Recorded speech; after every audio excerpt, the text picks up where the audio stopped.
y'all, Dixie here. Today I want to talk to you about hygiene on the Pacific Crest Trail.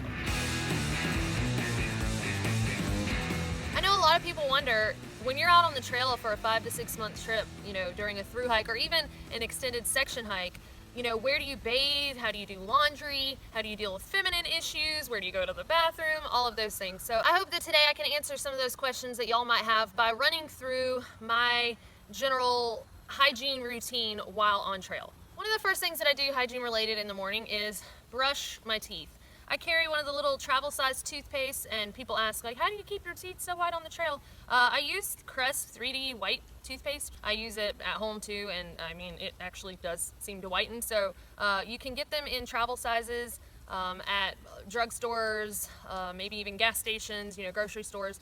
I always look in the travel aisle for, the tiny toothpaste, because there's no sense in carrying a huge thing of toothpaste. As far as the toothbrush goes, I either get like a travel toothbrush and break the folding part off, or get a normal toothbrush and cut it off. I know that it seems trivial, the amount of weight that you lose in the end of your toothbrush, but not only are you cutting a tiny bit of weight, but also it's just more packable, and I find, it takes up less room and fits better with my stuff if it's small, but to each his or her own. Sometimes people even use like baking soda to brush their teeth with. That is an option, supposedly it saves weight because it's not as heavy as toothpaste because it's a powder, but to me, unless you're going to send yourself a certain amount of baking soda, it's just you're buying a box of baking soda just to only take a little bit with you. I've just found for me that buying the travel size toothpaste is what's most convenient and works the best. So after brushing my teeth, I apply my deodorant. I'm just kidding, I don't use deodorant. A lot of folks have asked, do you wear deodorant on the trail? Do you wear perfume? How do you keep yourself from stinking? You're gonna stink, that's just part of the trail. So I think that deodorant is useless weight. You're gonna smell like butt anyway. So if you wear deodorant, you're just gonna smell like a butt with deodorant on it. It's just pointless. That's one of the first things that people ditch if they end up carrying it. But if it makes you feel more civilized and it's worth the wait to you, go for it. But I think that you'll find that you really just start to embrace your stink and you just don't worry about deodorant. One thing that you can do if you're really concerned about it is when you're hanging out by the fire, just make sure you get, a good amount of smoke on you, because campfire smoke is just like the best natural deodorant. Once I have campfire smoke on me, I love the way it smells and I just don't smell the BO anymore. The next thing I do in the morning is brush my hair, and if it needs it, I put baby powder in it. If you're wondering why on earth I would put baby powder in my hair, it helps absorb the oils in your hair, so it makes it less greasy, makes it smell a little bit better, and makes it just feel better. It's not necessary by any means, but it's just something that I found I like to do, and it makes me feel a little more fresh. So I just sprinkle in a little bit of baby powder, like at the roots, and then comb it through. Some people don't carry a hairbrush on the trail. I just bought one of the little, foldable ones that has like the mirror part, and it's pretty lightweight. But for me, my hair is so long and it's got to be combed, or else it like dreads up. And so if you want dreadlocks, I guess that's one way to do it. But, I just have found that if I comb my hair every morning and then braid it, it tends to be the best way of dealing with my hair. So this brush actually had a foldable end that had a mirror attached to it, and it broke at the end of the trail and I threw it away. But a mirror isn't absolutely necessary. If you gotta see what you look like, you can always use the selfie mode on a smartphone. And actually for the first stretch of the AT, I didn't take a mirror, because for once in my life I wanted to not look at myself and not be worried about what I looked like, and I just wanted to do that exercise with myself. I did end up finally getting a mirror on the AT, and I carried one on the PCT. It just makes it easier when I'm trying to braid my hair in the morning, and sometimes you gotta pop a zit, you know what I mean? So but it is something to think about if you want to try that little experiment with yourself, to not have a mirror, and unless you use your phone, not to be able to look at yourself. And I know a lot of girls have wondered, should I cut my long hair off before I start a trail? A lot of people tell you, you should cut it like, real short, and I don't want to cut my hair. I enjoy having long hair, and so just the best way I found to deal with it is to comb it out in the morning and put it in one or 2 braids, and I'm pretty much good for the day. I try to have a dual purpose for all of my items, so baby powder is also something you could sprinkle in a sleeping bag if you wanted to freshen it up, or on your body if you so choose. But I will say that for women, talc is not supposed to be used in the nether regions. It can cause cancer down there and things like that. So guys, I don't think it's an issue, you know, but I guess guys aren't necessarily as worried about having greasy hair. So, but baby powder is good for chafing with men, and you know, for girls you can use it to just freshen up on other parts of your body and in your hair. Another thing that girls tend to use in or with their hair, and guys too, is a buff or a bandana. So you can use a buff or a bandana, you know, to kind of keep your hair back out of your face, to cover up your greasy hair if you want to. And then they're also multi-purpose because you can use them, you know, to cover your face, especially in the desert when you've got sand whipping around, or to keep your neck warm or head warm when it's cold. And finally, before I leave camp in the morning, if all is right in the world, then I handle my bathroom business. On the PCT, there aren't very many privies to use, so you end up usually having to use the bathroom out in the woods. Well, how does one use the bathroom in the woods? Just like you would think. You go out there, you dig a hole, you go in the hole, or if you miss the hole, you scrape it off into the hole and cover it up. That's pretty much it. But the Leave No Trace standards for the PCTA states that you should pee and poop 200 feet from campsite, water sources, the trail, you know, just in places that people are going to frequent. One of the worst things in the world is to stop at a campsite for the night, or even like a lunch break or anything like that, lean up against a tree and see a pile of human crap next to you. That's disgusting. So don't do that. Don't be that guy. But anyway, so you go away, you dig a hole that's going to be 6 to 8 inches deep. It helps the matter to break down if you kind of mix a little dirt in with it and stir it up. Cover up your hole. And it's really nice if people leave like a little indication, you know, like, hey, you might not want to dig in this spot, like you can stick a stick there, or, you know, I kind of might make an X with some sticks or something like that, because nobody likes to find somebody else's buried treasure. The PCTA does ask that everyone pack out their toilet paper. So what I recommend for that is, if you've got a gallon Ziploc bag as your trash bag, most people tend to put their trash in one of these, you can keep your dirty toilet paper, you know, in one bag and keep either that separate or else inside your other trash bag if you choose. I just like to keep, you know, dirty toilet paper and like feminine products and things separate from the rest of my trash, because I don't like the idea of those scents radiating out of my trash bag while I'm like cooking dinner and stuff. So just something to think about. I prefer to use baby wipes when I go number 2. I just feel like it does a better job of cleaning everything up. There are other options, so of course you could just use toilet paper. And then some people use water, and they just make sure to clean up real good down there with the water. And my friend Milestone uses sticks and rocks and things like that. And one time I got pretty desperate and had to use some lichen from a tree. So there are other options. Just me personally, I prefer to use baby wipes and toilet paper. Baby wipes are a little heavy, and you know, yeah, you can dry them out and then wet them as you use them, but to me that's just too much trouble. So I try to ration my baby wipes, so I might use toilet paper while I'm wiping for the most part, and then, you know, come through with one final swoop with a wet wipe. In pit toilets, it is okay to leave toilet paper only, so no baby wipes, but you can leave your toilet paper. And if you're worried about going number 2 in the woods, it's really not that big of a deal. You'll find your own ways to make it more comfortable or, you know, easier. Some guys have talked about, you know, sitting up on a log and hanging your butt over, or holding onto a tree and leaning back. You know, you'll find ways to make it work, and it's actually not a terrible experience. You know, a lot of times, especially if you're a morning pooper, it's going to be like real quiet when you go, and maybe some things are starting to stir in the woods, or maybe you'll get, you know, a wonderful area to watch the sunrise while you take your nature dump. But it is something that you're going to get used to, so don't let that be what keeps you from getting out in the woods. As far as going pee, you don't have to worry about digging a hole or anything like that.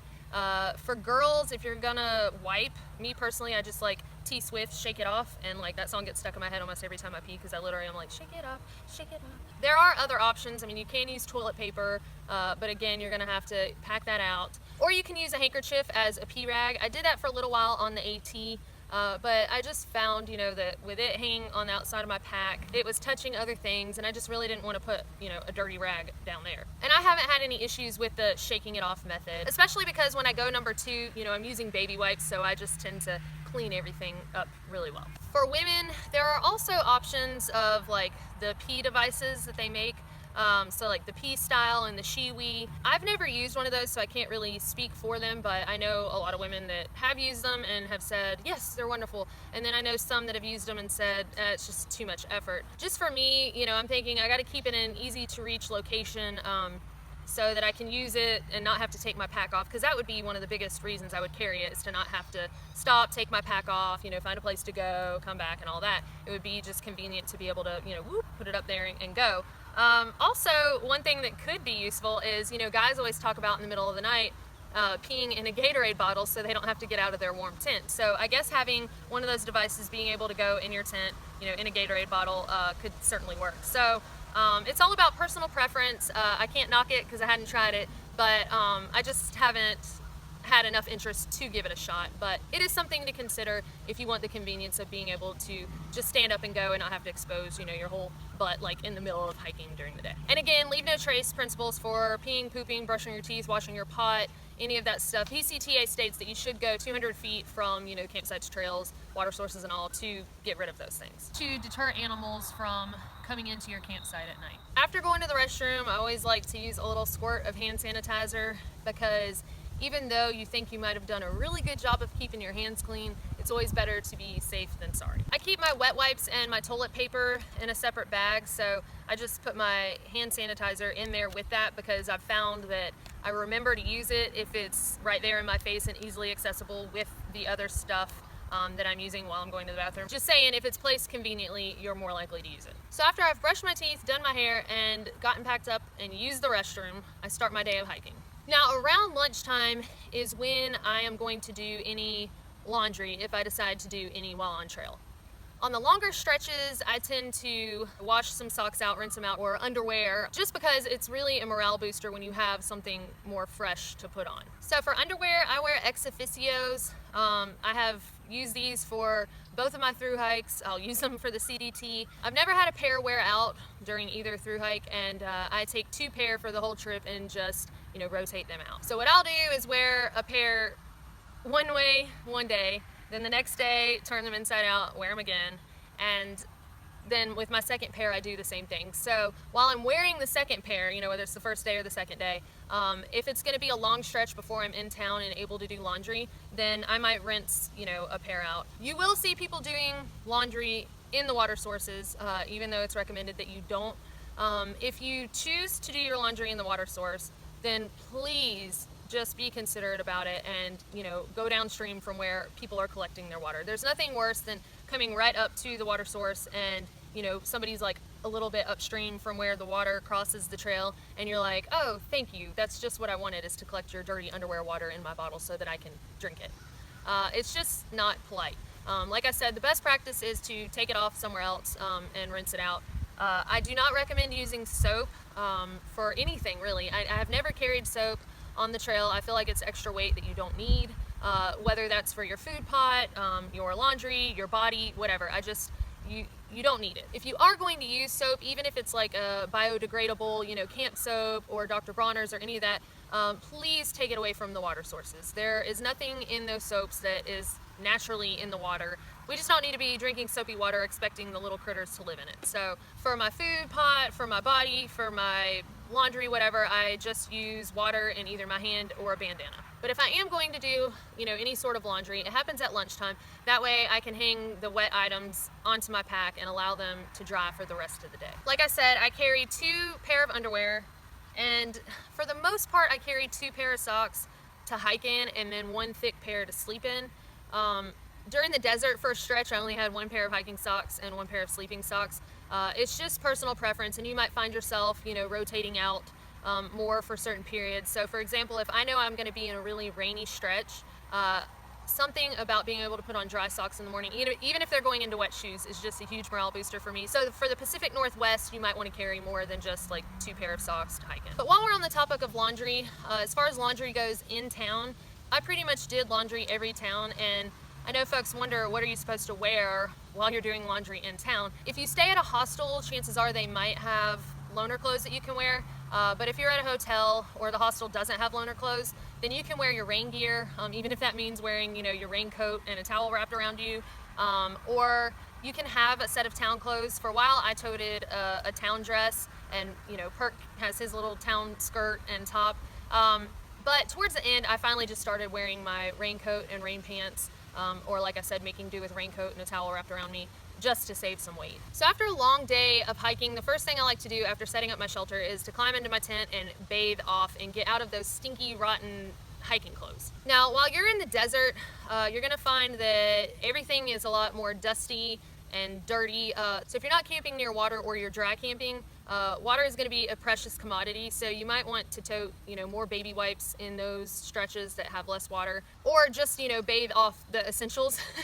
So limit, you know, how much water or baby wipes you use. But make sure, no matter what, that you take care of your feet. So even if you bathe nothing else off, you know, make sure you rinse your feet off. You want to get that sweat and the salt and the grime off of it so that you don't have all of that sand just eating your feet up, you know, while you're trying to hike the next day, and all of that salt and funk. I think it's really important when you get to camp to let your feet air out. I try to carry a camp shoe that's like a sandal. That way, you know, while I'm eating dinner and all of that, I'm letting my feet air out the whole time. So I like to, you know, take my shoes off, take my socks off, rinse my feet off, or else, like I said, wipe them down with baby wipes.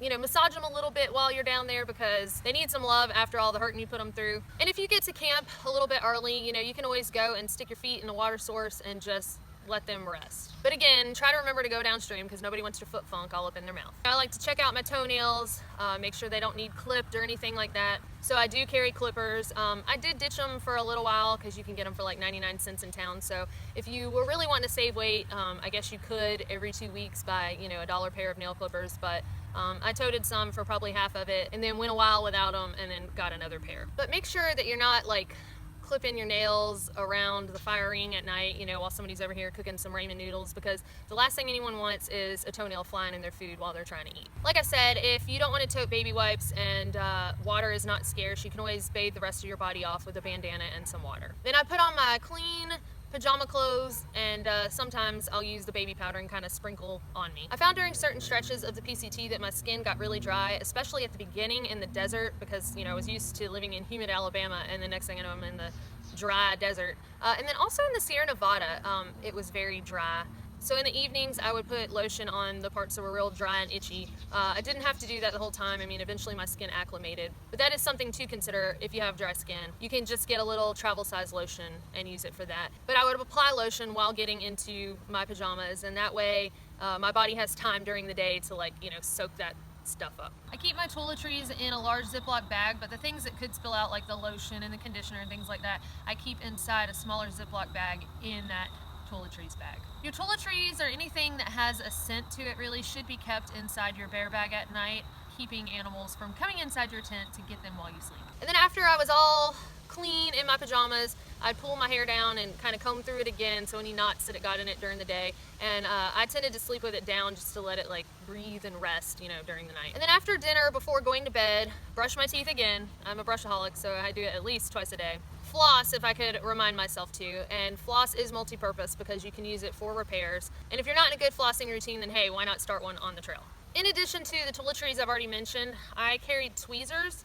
You never know when you're gonna get, you know, a thorn, something like that, or itching hair. I mean, I am 31 years old. And a razor. Sometimes on trail I would shave my armpits. Most of the time I waited to shave everything in town. The only time I was really shaving my armpits is when it's like, you know, real hot outside and I'm hiking in my sports bra or something like that. Shaving is a very personal thing.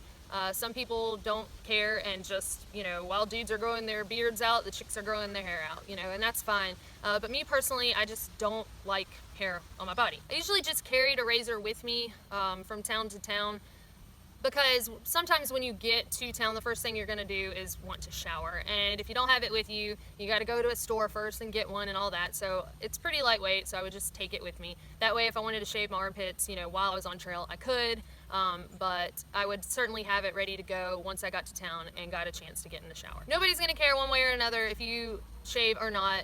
Like I said, it's a personal thing, but me, I just like to shave. Another thing I carried a lot is a small travel size of conditioner. I didn't really care about shampoo because rinsing your hair out is going to clean it somewhat. I mean, I guess you could use hand soap, you know, if you were desperate to really scrub it. But even the places that have shampoo a lot of times don't have conditioner. And if you're like me and your hair tangles really easily and, you know, is just impossible to deal with if you don't condition it, then it's nice to have it. And the same thing with the razor, you know, not having to go to a store before you can get in and take a shower. So even if I only rinsed my hair and then used conditioner in it and rinsed it again, I found it was clean enough and it was soft enough to be able to comb through. So now last topic, feminine hygiene. If this does not relate to you or you're not interested in hearing about it, then that is fine. We will see y'all next week. For those of y'all who do want to hear about it, unfortunately I don't have any magical tip for you. I know some women tend to use their birth control in a manner that keeps them from having a period on trail. Some girls report, you know, that their periods get lighter because they are so physically active while they're out there. I didn't notice that. My periods stayed the same. I kept a period the whole time. I will say that it was more regular on trail than in normal life, so that's good. But anyway, I like to just use pads and tampons. That's what I do in normal life, and on the trail I found that that worked best for me. On the Appalachian Trail I tried to use a minstrel cup, but the idea of putting my hand that's, you know, not been washed recently with soap and water up there to, you know, insert the cup, I just don't like the idea of that. Again, during, you know, the day or at night when you go to empty it, you're looking at the same thing. And I mean, you could wash your hands off with baby wipes and use hand sanitizer. To me, it just seems a little more messy to deal with a menstrual cup than, you know, pads and tampons. I will recommend though that if you are thinking about using a menstrual cup, make sure you try that out before you get out on the trail. You don't want to be, you know, sitting there hovering over a hole or in a privy, you know, trying to figure that thing out. So if you haven't used one prior to the trail or you're not completely comfortable with it before going out there, I would take, you know, a backup method, either pads or tampons, to use just in case it doesn't work out for you. Once you're done with it, they say to boil it in water, so you're going to use your food pot for that. I mean, that wouldn't really bother me, but, you know, just something to think about if it would bother you to do that. And then also you're having to tote the cup with you unless you bounce it ahead, whereas pads and tampons, you kind of buy them as you need them, you know, while you go along. The menstrual cups are certainly more condensed, you know, so they're not going to take up as much space as, you know, this bulk of pads and tampons, but, you know, trade-offs. So where do you go to, like, perform all of these things, you know, if there aren't privies? I mean, for the most part, if you place your pack by the side of the trail and venture off into the woods behind a tree or something, when I tend to see a pack on the trail, I, you know, put my blinders up and I don't look around to see what people are doing because I don't want to see what they're doing, you know. So that's what I have found works for me, and when I see that, I know it's an indication that, like, hey, somebody's using the restroom. You may not feel comfortable leaving, you know, your stuff on the side of the trail, but you will find something that works for you. You know, there's not so much traffic and so many people around you that you can't really, you know, get a break to use the bathroom. It is pretty easy along the PCT to find a place to, you know, have a private moment. There are some areas in the desert that are pretty exposed and you can see for a ways, but you'll find a rock or something to duck down behind if you need to. And if you're hiking with your friend, you know, you can always have them be like your lookout person. Perk actually did that for me a lot, so thank you, Perk. And like I said before, I put my used menstrual items in a bag, in their own separate bag, inside my regular trash bag, or I keep it with, like, my toilet paper and wipes and all of that. I'm sorry, I wish I had, you know, the magical solution for you, because periods suck, and they suck even more on the trail, but that's just, you know, how it is. If you are going to use the menstrual cup, I would recommend digging a hole to empty it, you know, and then burying it just like you would if you were going number 2. And if you can time it right, you can just do both at the same time. And again, baby wipes are wonderful for freshening up, especially during that time of the month. Well, I hope that this video was helpful in answering some of the questions that you might have had about hygiene on trail. If I missed anything, or, you know, you have a question related to hygiene as far as my experience goes, please feel free to comment below and I will get to those. And with that, we will see y'all next time.